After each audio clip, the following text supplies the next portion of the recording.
Hello friends, welcome to the geography academy. This is Vivek. और आज हम शुरू करने वाले हैं क्लास 6 का जो जियोग्राफी है उसका चैप्टर फर्स्ट। तो आज हम क्या बात करेंगे? आज हम देखेंगे कि जो अर्थ है वो हमारे सोलर सिस्टम में किस तरीके से है। और अगर हम सोलर सिस्टम की बात करेंगे तो सोलर सिस्टम में जो भी यहाँ पे सेलेस्टियल बॉडीज़ हैं, जैसे सन है, मून है, स्ट्रैट्स हैं, मेटेओर्स हैं, तो ये सारे जितने भी सेलेस्टियल बॉडीज़ हैं इनके बारे में हम समझेंगे। तो चलिए शुरू करते हैं बिना किसी देर के। देखिए, अगर हम अपने स्काई को देखें तो वो अब यहाँ पे बात हो रहा है नाइट स्काई का। तो नाइट स्काई में हम ये नोटिस करते हैं कि जो भी यहाँ पे हम स्काई में देखेंगे तो हमें बहुत सारे शाइनिंग डॉट्स दिखाई देते हैं। और अगर उनको हम नोटिस करेंगे तो उनका जो नंबर है वो अचानक से धीरे धीरे इतना ज़्यादा बढ़ जाता है कि उसको हम काउंट भी नहीं कर पाते हैं। तो ये जो स्काई है वो इन्हीं तरह के कई ऑब्जेक्ट से भरा पड़ा है। उनमें से कुछ ऑब्जेक्ट ऐसे हैं जो ब्राइट हैं और कुछ ऑब्जेक्ट्स ऐसे हैं जो डिम हैं। तो ये ब्राइट एंड डिम का कॉम्बिनेशन कुछ इस तरीके से दिखता है कि हमें लगता है कि जो पूरा स्काई है उसमें डायमंड स्टडेड है। स्टडेड मतलब वो लग रहा है कि जैसे उसमें डायमंड जड़ा हुआ है। तो अगर हम इनको नोटिस करें तो हमें देखेंगे कि कुछ उसमें ऑब्जेक्ट ऐसे भी होते हैं जो ट्विंकल करते हैं और कुछ ऑब्जेक्ट ऐसे भी होते हैं जो ट्विंकल नहीं करते हैं, बट सिंपली वो अपना बिना किसी फ्लेकर फ्लेकर मतलब बिना टिमटिमाए वो अपना जो ब्राइट लाइट है वो एक तरीके से ग्लो करता रहता है। जैसे हम एग्जांपल ले सकते हैं मून। बट ये जो मून है वो हमें अलग अलग टाइम पे अलग अलग शेप में दिखता है। हमें कभी भी वो एक जैसे शेप में नहीं दिखेगा। जैसे अगर हम फुल मून की बात करें तो ये सिर्फ हमें मतलब एक टाइम 15 डेज़ के अंदर में सिर्फ एक ही बार देखने को मिलता है, जो इसको हम फुल मून कहते हैं। वो हमें पूर्णिमा का दिन देखने को मिलता है। और अगर हम न्यू मून डे की बात करें तो इस टाइम पे क्या होता है कि जो अमावस्या होता है इस टाइम पे हमें चंद्रमा एकदम नहीं दिखेगा, गायब हो जाएगा। तो क्या आपके दिमाग में ये सवाल आया है अभी कि अगर हम अभी नाइट स्काई की बात कर रहे हैं तो नाइट स्काई में तो हमें सारा का सारा जितना भी सेलेस्टियल बॉडीज़ है, चाहे वो स्टार हो या फिर प्लेनेट हो, जो मून है या फिर जो भी अदर सेलेस्टियल बॉडीज़ हैं वो दिखाई देते हैं।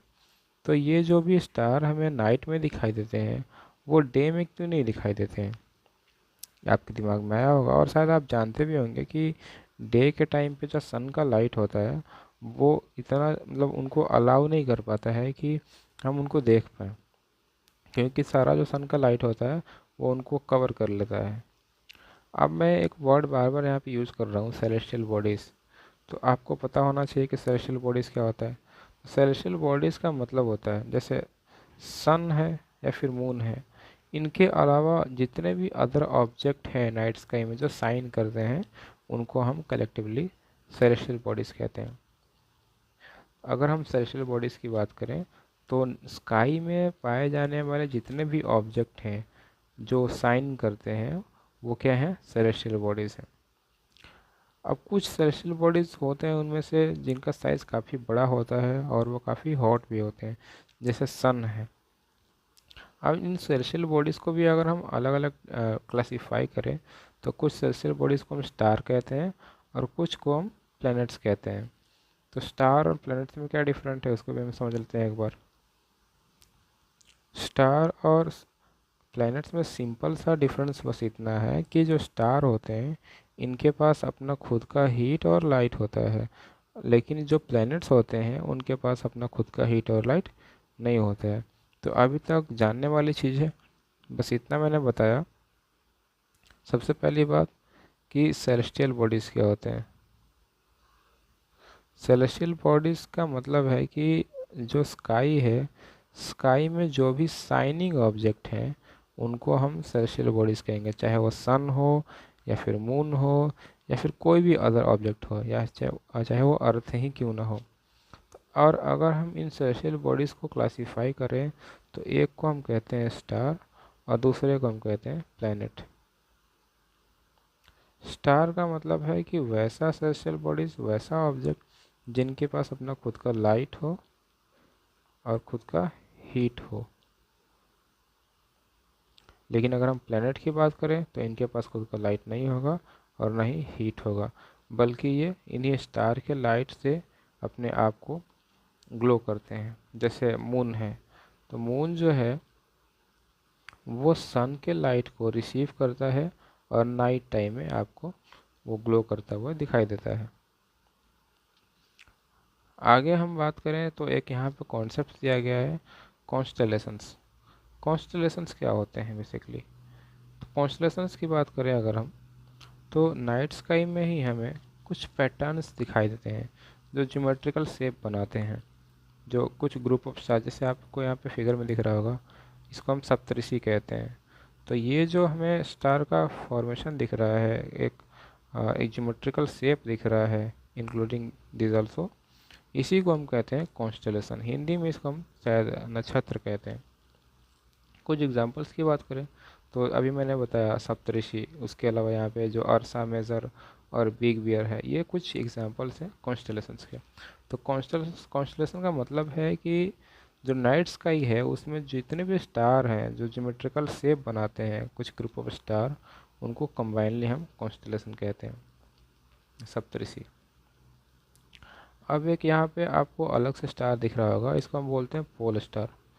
पोल स्टार का एक काम है कि ये हमेशा जो, चाहे वो मतलब कुछ भी हो जाए, ये हमेशा आपको नॉर्थ डायरेक्शन ही दिखाएगा। तो अगर आप कभी कहीं पे खो जाओ फॉरेस्ट वगैरह में, तो आप इसका इस्तेमाल करके नॉर्थ डायरेक्शन का पता कर सकते हो कि नॉर्थ डायरेक्शन किधर पे है। तो पोल स्टार क्या होता है? वैसा स्टार जो हमेशा नॉर्थ डायरेक्शन को दिखाता रहता है, जो हमेशा इंडिकेट करता है कि नॉर्थ किधर पे है, इसको हम पोल स्टार कहते हैं। और जैसे कि मैंने अभी आपको बताया कि प्लैनेट्स क्या होते हैं, प्लैनेट्स मतलब वैसे सेलेस्टियल बॉडी जिनके पास अपना खुद का हीट और लाइट नहीं होता है, बल्कि वे दूसरों के लाइट्स लेकर के अपने आप को लीट करते हैं, मतलब ग्लो करते हैं, उनको हम क्या कहते हैं? प्लैनेट कहते हैं। जो प्लैनेट है वो एक ग्रीक वर्ड प्लैनेटाई से मिलकर बना हुआ है, जिसका मतलब होता है वांडरर। वांडरर का मतलब होता है जो घूमने वाला होता है, जो थोड़ा घुमक्कड़ टाइप का होता है, उसको वांडरर कहते हैं। यहाँ पे अगर हम कुछ फैक्ट की बात करें तो जो जुपिटर और सैटर्न है, जुपिटर और सैटर्न को अगर हम देखें तो जुपिटर, सैटर्न एंड यूरेनस, इनके पास जो रिंग कहते हैं बेसिकली, जो ये अगर प्लैनेट है तो इनके प्लैनेट्स के अराउंड में रिंग्स पाए जाते हैं, जुपिटर, सैटर्न एंड यूरेनस के। तो ये जो रिंग है वो स्मॉल डेब्रिस के बेल्ट से बने होते हैं। डेब्रिस मतलब, डेब्रिस का मतलब होता है स्मॉल रॉक पार्टिकल्स, जो भी यहाँ पे रॉक है उनके छोटे छोटे पार्टिकल्स, उनके बेल्ट से मिल करके ये जो पूरा इनका रिंग है वो बना हुआ है। अब हम बात करते हैं सोलर सिस्टम का। सोलर सिस्टम का मतलब है, इसमें अगर हम सन के साथ साथ जो हमारे 8 अदर प्लैनेट हैं उनको हम कंबाइन कर दें तो उसको हम सोलर सिस्टम कहते हैं। सोलर सिस्टम का मतलब है द सन, 8 अदर प्लैनेट्स, और उन प्लैनेट्स के जो भी सैटेलाइट्स हैं, सैटेलाइट्स के अलावा भी अदर जो सेलेस्टियल बॉडीज़ हैं, जैसे एस्ट्रॉयड्स हैं या फिर मेटेरॉयड्स हैं, तो इनको अगर हम कंबाइन कर दें तो इनको कंबाइनली हम सोलर सिस्टम कहते हैं। अब हम अलग अलग करके पढ़ेंगे सन के बारे में। तो सन, जैसे हमें पता है कि जो सन है वो हमारे सोलर सिस्टम का सेंटर है। It is a huge and made up of extremely hot gases. Sun किससे बना है? काफ़ी एक्सट्रीमली हॉट गैसेस से मिलके बना हुआ है, और ये साइज़ में काफ़ी बड़ा है। It provides pulling force that binds the solar system, यानी कि जो सन है ये पूरे सोलर सिस्टम को बाइंड करके रखता है, बांध करके रखता है, क्योंकि ये जो है ना ग्रेविटेशनल फोर्स एक तरीके से प्रोवाइड कराता है और सबको एक तरीके से बाइंड करके रखता है। एक और चीज़, जो सन है हमारा वो अनलिमिटेड सोर्स है हीट और लाइट के लिए, क्योंकि हमारे सोलर सिस्टम में सन ही जो है वो ultimate source of heat and light है। लेकिन अगर हम बात करें, क्योंकि इतना सारा हीट और लाइट है सन का, फिर भी हम बहुत ज़्यादा ट्रिमेंडस हीट और लाइट नहीं फील कर पाते हैं, क्योंकि जो सन है वो हमारा भले ही हम ये कहते हैं कि सन हमारा नियरेस्ट स्टार है, बट यहाँ पे नियरेस्ट का मतलब ये है कि वो हमसे काफ़ी दूरी पे है, यानी कि लगभग 150 मिलियन किलोमीटर हमसे दूर है। अब अगर हम इस वर्ड सोलर की बात करें तो सोलर जो वर्ड है ये रोमन माइथोलॉजी से आया हुआ है। रोमन माइथोलॉजी में सोल का मतलब होता है सन गॉड, जो कि और यहाँ पे सोलर का मतलब है रिलेटेड टू सन। तो जो सोलर यहाँ पे हम बात कर रहे हैं वो कहाँ से आया है, रोमन माइथोलॉजी से आया हुआ है। अगर हम प्लैनेट्स की बात करें तो आपको प्लैनेट्स के नेम याद करने होंगे।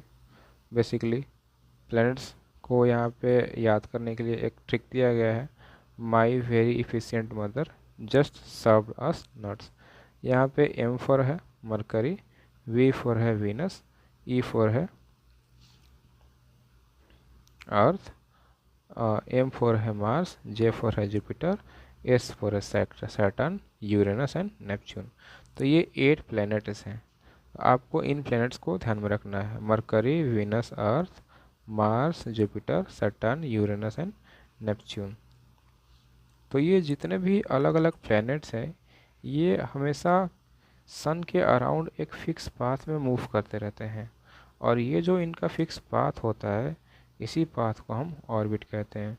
इसको अगर मैं समझाऊं तो अगर ये सन है और अगर ये अर्थ है तो अर्थ क्या कर रहा है, सन के अराउंड एक फ़िक्स पाथ में इस तरीके से मूव कर रहा है। तो ये जो पाथ बना है ये पूरा, इसी को हम अर्थ का ऑर्बिट कहते हैं। यानी कि जिस रास्ते पे अर्थ होकर मतलब सन के अराउंड घूमता है उसी को हम उसका ऑर्बिट कहते हैं। ये सिर्फ अर्थ के साथ नहीं है बल्कि जितने भी अलग अलग प्लैनेट्स हैं सबके साथ है। कुछ और भी फैक्ट्स के बारे में बात करें तो जो मरकरी है ये नियरेस्ट प्लैनेट ऑफ द सन है, जो कि अपने रोटेशन में 88 डेज लेता है सन सॉरी रिवोल्यूशन में, क्योंकि ये रिवॉल्व करता है सन के अराउंड 88 डेज के अंदर।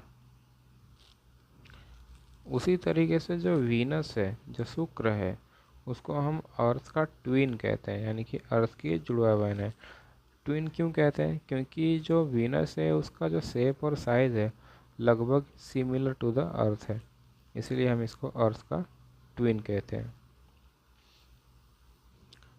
रिसेंटली अगर हम देखें तो अभी 2006 के पहले जो प्लूटो था वो भी एक प्लेनेट हुआ करता था, लेकिन अब ये एक प्लेनेट नहीं रहा है, क्योंकि जो भी क्राइटेरियाज होती हैं एक प्लेनेट को प्लेनेट बनाने के लिए उनको ये फुलफ़िल नहीं कर पाता है, इसलिए अब इसको प्लेनेट से हटा करके ड्वार्फ प्लेनेट बना दिया गया है।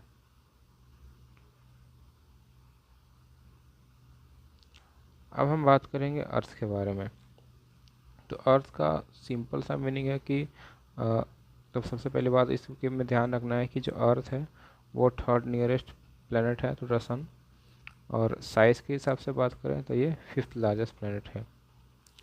ये हमें पता है कि अपने पोल्स पे फ्लैट है, यानी कि अगर हम अर्थ के शेप को देखें तो कुछ इस तरीके से इनका जो ये नॉर्थ पोल और साउथ पोल है थोड़ा फ्लैट है, इसीलिए इनका जो शेप होता है उसको हम जियोइड शेप कहते हैं। जियोइड का मतलब होता है अर्थ लाइक शेप, यानी कि इसका कोई फिक्स शेप नहीं है, ये अर्थ लाइक शेप को ही हम जियोइड शेप कहते हैं। हमारे पूरे सोलर सिस्टम में अर्थ ही एक ऐसा प्लेनेट है जहाँ पे लाइफ को सपोर्ट करने के लिए फेवरेबल कंडीशंस है। अर्थ पे ही यहाँ पे हम देखेंगे कि सिर्फ एयर और वाटर पाया जाएगा, जो कि किसी भी लाइफ के किसी भी लाइफ को सपोर्ट करने के लिए इसेंशियल होता है।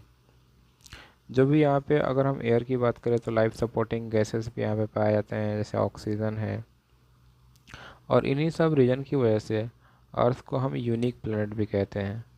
एक और बात आपको पता होगा कि अर्थ जो है वो लगभग 3 टाइप, इसका जो 3 पार्ट है अर्थ का, 2/3 पार्ट वो कवर्ड है वाटर से, इसलिए हम इसको अर्थ को ब्लू प्लेनेट भी कहते हैं। अब हम बात करते हैं मून की।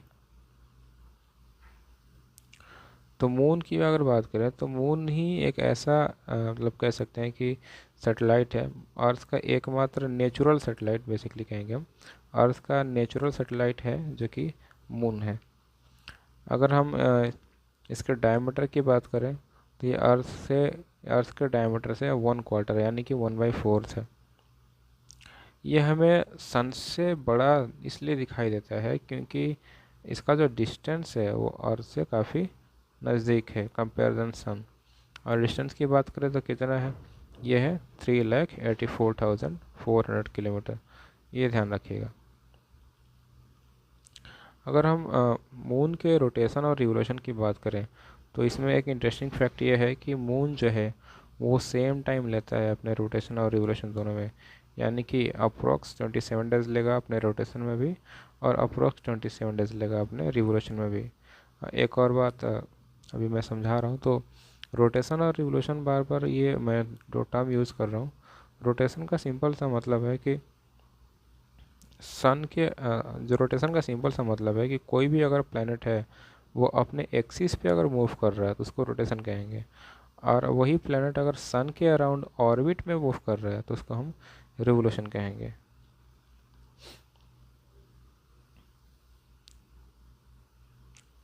और भी यहाँ पे कुछ फैक्ट के बारे में बात करें तो जो नील आर्मस्ट्रॉन्ग है वो ऐसा पहला इंसान था जिसने मून पे जाकर अपना पहला कदम रखा था, और ये 1969 की बात है, ये फैक्ट है आपको। इंडियन की बात करें तो फर्स्ट इंडियन कौन था, फर्स्ट इंडियन में थे राकेश शर्मा, तो उन्होंने जो मून है मून पे अपना पहला कदम रखा था। सेटेलाइट क्या होता है, सेटेलाइट का जैसे अभी मतलब ये हुआ कि जिस तरीके से अगर ये मान लीजिए स्टार है, स्टार में हम सन की बात कर रहे हैं तो सन के अराउंड अर्थ घूम रहा है, तो अर्थ भी एक तरीके से हम कह सकते हैं कि जो अर्थ है वो सन का सैटेलाइट है। और उसी तरह क्योंकि जो ये हमारा अर्थ है, अर्थ के सराउंडिंग में घूम रहा है हमारा मून, तो मून क्या है, अर्थ का सैटेलाइट है। सैटेलाइट के यहाँ पे मतलब ही बताया गया है कि a satellite is a celestial body that moves around a planet in the same way as the planets move around the sun. तो सैटेलाइट का मतलब होता है कि अगर कोई प्लैनेट है और प्लैनेट के अराउंड में कोई भी यहाँ पे ऑब्जेक्ट घूम रहा है तो उसको हम सैटेलाइट कहते हैं। और जो मून है वो एकमात्र नेचुरल सैटेलाइट है अर्थ का। और ये ध्यान रखना कि अगर हम मैन मेड सैटेलाइट्स की बात करें तो अर्थ के बहुत सारे मैन मेड सैटेलाइट्स हैं, बट नेचुरल सैटेलाइट सिर्फ और सिर्फ एक ही है। अगर हम बात करें एस्ट्रॉयड्स की तो एस्ट्रॉयड्स को हम देखेंगे कि जो यहाँ पे एक जो यहाँ पे मार्स है या फिर मार्स और जुपिटर है, इनके बीच में एक बेल्ट पाया जो कि काफ़ी टाइनी पार्टिकल्स होते हैं, रॉक और स्टोन्स कह सकते हैं, पेबल्स वगैरह। तो ये जो छोटे छोटे रॉकी पार्टिकल्स होते हैं जो मार्स और जुपिटर में पाए जाते हैं, एक बेल्ट के फॉर्म में पाए जाते हैं, इनको हम एस्ट्रॉयड्स कहते हैं। अगर हम मेट्रॉयड्स की बात करें तो ये भी टाइनी पार्टिकल ही होते हैं जो सन के अराउंड घूमते रहते हैं, उसको हम मेट्रॉयड्स कहते हैं। समटाइम्स जो मेट्रॉयड्स होते हैं ये कभी कभी अपने ऑर्बिट से निकल करके हमारे अर्थ के सरफेस के अंदर में भी इंटर कर जाते हैं, और वो अर्थ के सरफेस पे आते आते वो जो मीजोस्फीयर होता है, मीजोस्फीयर के बारे में हम अगले क्लास में पढ़ेंगे, तो जो मीजोस्फीयर होता है उसमें वो बर्न हो जाता है। तो आज हमने डिस्कस किया अर्थ के बारे में, सन के बारे में, हमने देखा कि कॉन्स्टलेशन क्या होता है, सेलेस्टियल बॉडीज़ क्या होते हैं, मून के बारे में समझा हमने, स्टार और प्लैनेट्स में डिफरेंस समझा। तो यहाँ पे ये जो चैप्टर है वो ख़त्म होता है। आगे जब भी हम नेक्स्ट वीडियो में मिलेंगे तो आप जो सेकंड चैप्टर है उसके साथ हम लोग शुरू करेंगे। उम्मीद है आपको ये सब समझ में आया होगा। अगर आपको नहीं समझ में आया तो जो भी डाउट्स होगा आप कमेंट में पूछ सकते हैं। तब तक आप अपना पढ़ाई करते रहिए। जय हिंद, धन्यवाद।